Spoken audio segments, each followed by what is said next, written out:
So hello everybody, my name is Caroline Halford.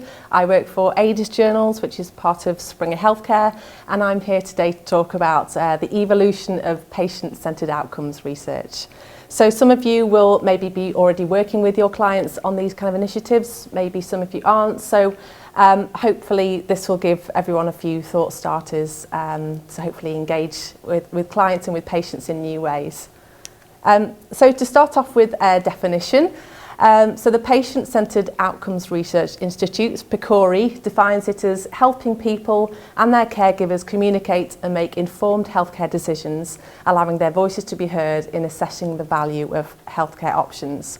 So really the key words from this statement are communicates and informed healthcare decisions. So all it does is boil down to research that really addresses the questions that patients have, making sure that their voices are heard, that when products are developed, they're really taking the patient into consideration first and foremost, so that they can have all the information that they need to make sure that the endpoints that are important to them are met and can be achieved. So, as we all know, in the past, research was very disease-centric, focused on clinical endpoints, such as, for example, lowering cholesterol or blood pressure. And now we've very much moved into a patient-centric setting. Many reasons for this, such as the reasons discussed on the slide. It would take a long time to discuss all of these points. But poor medication adherence in the real world is a real key factor here, why we've seen this shift. There are a number of reasons why patients aren't adhering to medication, but recent studies are showing that actually the lack of physician-patient communication is key here. So it's either the patients are not feeling like they can communicate what is important to them to doctors, or maybe that they're not an active stakeholder involved in the decision-making process as to what treatments are relevant for them. And really, patients being given drugs that they don't like or do not suit their lifestyle choices is key. We all know that you can have the most efficacious drug in the world, but if, for example, it's delivered in a cumbersome device, or the treatment regime is tricky, or it really doesn't enhance the patient's quality of life in some really basic way, even if the tablets taste a bit yucky, the patients won't take it, patients won't get better, and it doesn't help anyone. So really, all of this boils down to patient communication, making sure that actually you're treating the things that they need to treat. So this is summed up really nicely by Vera Rulon from Pfizer. This is a quote from a recent Pharma Voice article that says, in fact, when we're developing new products, new interventions for patients, if you're not involving them right from the beginning to find out what their needs are, then you might end up with a product that no one takes, and that means that no one wins in the end, and we're not improving anything. So, big slide, lots of words. I'm not going to go through everything on this slide, but the development of patient-centricity has been coming since the mid-90s. That's when the term started to really enter the lexicon. Don't think there's any coincidence that this is when the internet really started taking off. So we went from having physical geographic communities to social worlds and communities globally based on maybe lifestyle and other characteristics like diseases. And 2010, moving forward to Barack Obama's Affordable Care Act, one of their key tenets was that they wanted patients' experiences of care to be front and centre when developing medications, and actually taking the patient's experience forward in the next generation of medicines to make sure that we can build on that and create better care. And off the back of the Affordable Care Act, this is where PCORI was established by Congress to recognise that actually there's much research that hasn't yet answered questions that patients need answering, such as what are the benefits and risks to all these treatments? I mean, how can I improve the outcomes that I want to achieve? So there's a lot that still needed to be done, and that's where all these initiatives have come from. And even this year, we've seen the EMA mandating that alongside every clinical trial, there now needs to be a patient lay summary alongside the trial data on the EMA website, because we all know that patients Google their illnesses and research around drugs. So They want to make sure that actually patients can understand the trial data in a way that's accessible to them to help them make informed decisions. And we're now seeing pharma are now really actively involved in partnering with patients. As part of my day-to-day role, I talk to pharma most days, and patient centricity is a topic that's mentioned more than most. And we've now seen the global patient engagement market, so these are the digital tools that the industry are using to engage with patients, is estimated to reach $13.7 billion by 2019, so big business. So I'm just going to go through a few examples where I've seen pharma are now actively partnering with patients, which are really quite exciting and innovative. And the first one is from Celgene. They did this campaign in collaboration with the Psoriasis Association and also a British dermatological nursing group, creating this Life's an Itch all around psoriasis, creating a website, using social media to drive people to this website, encouraging patients to fill out a questionnaire, quite a rich questionnaire, asking them all about how psoriasis affects them, what does their life look like, what are the main things that it makes them feel, and what irritates them most. These words then went into creating a word cloud, which you can see on the slides, which is not only capturing the physical manifestations of the disease, but also the social and the emotional aspects, which are equally as important to patients. And at the same time, asking patients to submit digital art, as you can see at the bottom. So we're really creating a rich picture of patients' lives, everything about the disease, what is important to them. As well as that, creating a community where patients can talk to each other, find out that their voices can be heard, empower them to discuss their disease in a very open way. And the key outcome to this engagement website was they created a discussion tool which the patients can then use based on the information that was gathered, so that patients can then go to their GPs, fill out this tool to actually best describe which aspects of their disease are most annoying, which bits they want to fix most, which will help the GP then prescribe the medication that best can address those things. So another example of how pharma are working with patients in the clinical trial development process. This was an article published in Advances in Therapy earlier this year, 2016. So it's called the Proacts tool, which was an app that patients on phase 1 oncology trials were given, so that during the trial, if there was anything about the drug or the treatment regimen or any kind of side effects that came up, they could speak into this app, record it as a message. It would go through to the investigators, who could then digest that information and respond appropriately to address these concerns, to help keep the patient engaged and making sure that if there were solutions to these problems, that they could be addressed.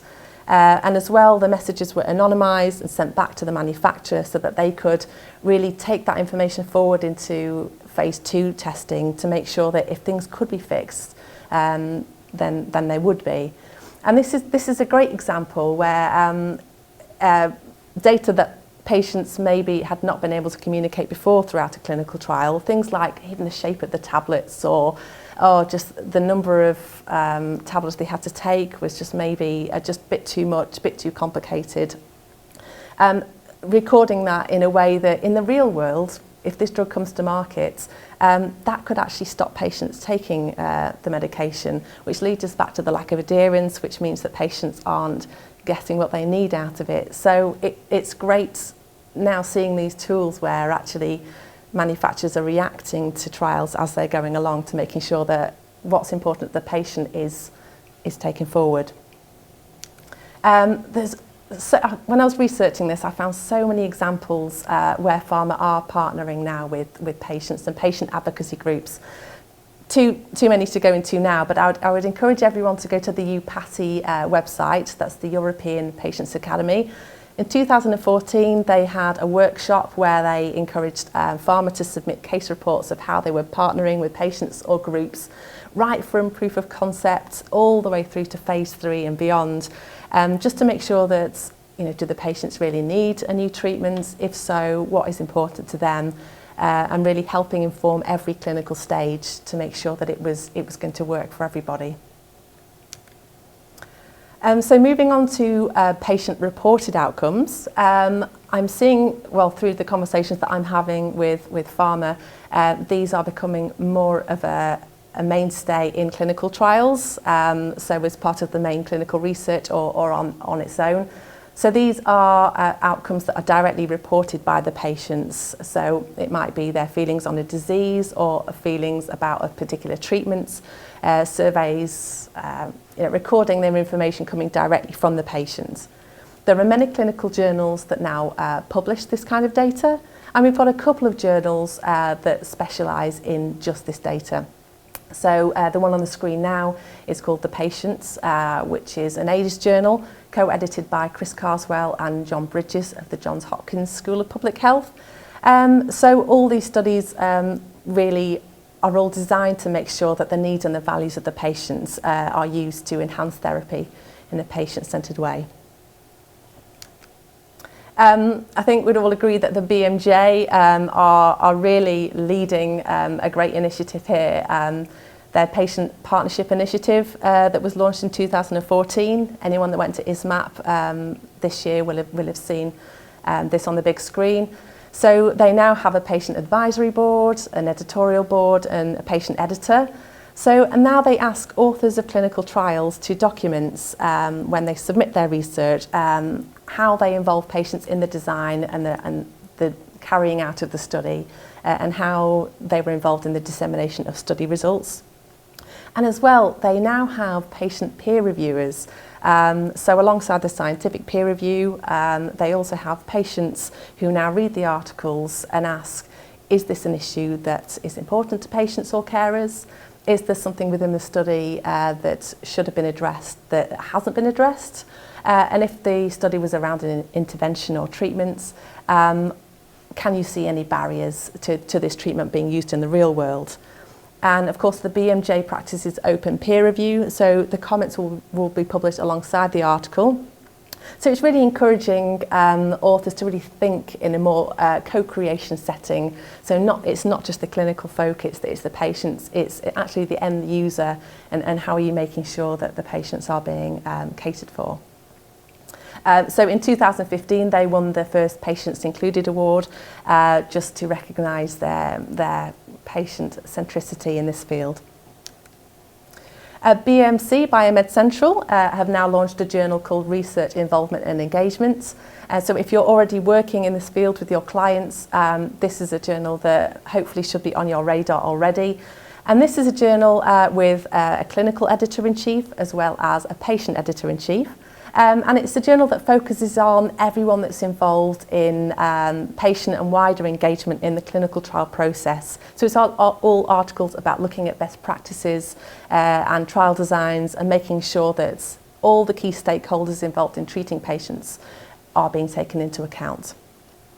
All articles in this journal require a plain English summary as well, and this is going back to what we were saying at the beginning about how patients are more likely to Google and research things. So they want to make sure if patients come across this information, then they can read about it in a way that's accessible to them.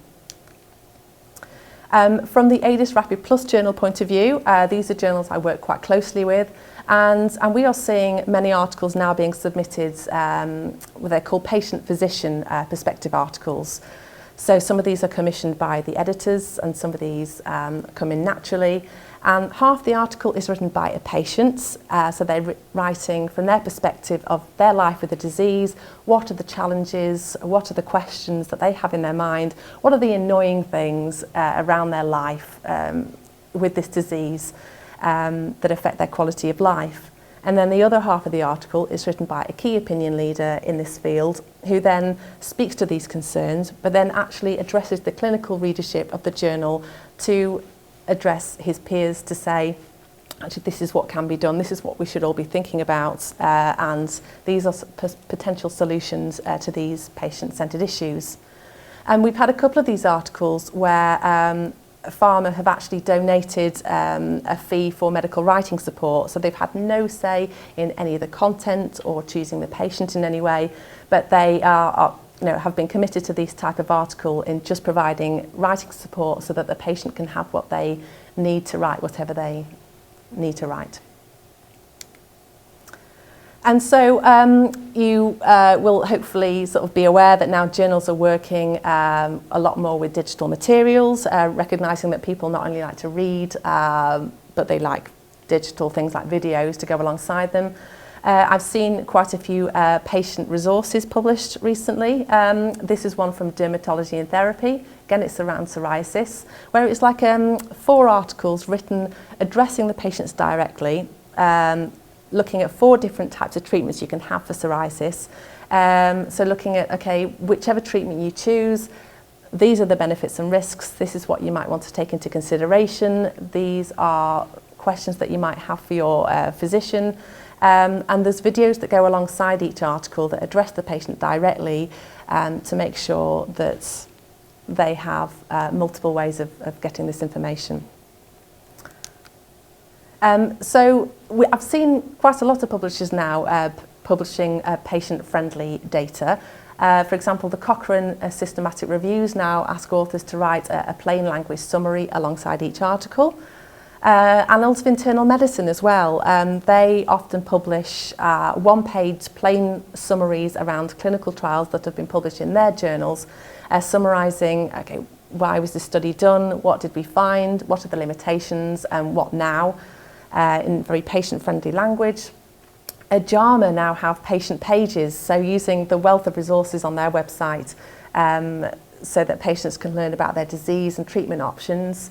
And we've seen more Elsevier and other journals are now doing patient-lay summaries too. So this is very much recognising the fact that patients are more engaged and more empowered to research and find out their own treatment options themselves. So in conclusion, I mean, there's a lot in this topic, but to sum it all up, it's brilliant to see now manufacturers are working towards a co-creation setting with healthcare professionals and with patients and patient advocacy groups to make sure that everyone's an equal part in this development process. And there are many opportunities from a MedComms perspective, being able to partner with clients in this field. So if you're wanting to get more involved in this field, I would say the first point of call would be to look at what patient advocacy groups are saying. The patient has never been more empowered and never had a louder, stronger voice. Diatribe from the diabetes community is a great example where they do partner with industry, but they discuss clinical trials really openly, they discuss treatments and the pros and cons, and they talk about the issues that are very important to patients. So it's worth having a look at these groups. What are they saying? Maybe there are patient needs that haven't been addressed yet, and maybe that's something that could be or should be looked into. Patient conferences. Earlier this year we've had the Patient Summit meeting, which was full of industry working with patient groups, sharing best practices so that we can all learn from each other. And if you are looking to publish patient-centred outcomes research, there are many journals that now will offer you the chance to publish these, and also looking to publish patient resources, especially with open access journals. Easy to find for patients, so there's lots of places where you can publish these. And journals in the future might be more going down the BMJ route. They might be looking for more evidence of patient-centeredness in your research in the future, so it's something to bear in mind. And if they aren't, patient groups might be calling you on it, so it's good to keep it in mind. And of course, the EMA mandated patient-lay summaries are on the horizon. These are being rolled out. So these are other ways that maybe you could work with industry to make sure that these are published in a timely manner. So thank you so much for your time. If you have any questions or want to contact me after the presentation, here are my details, and it's been great talking today.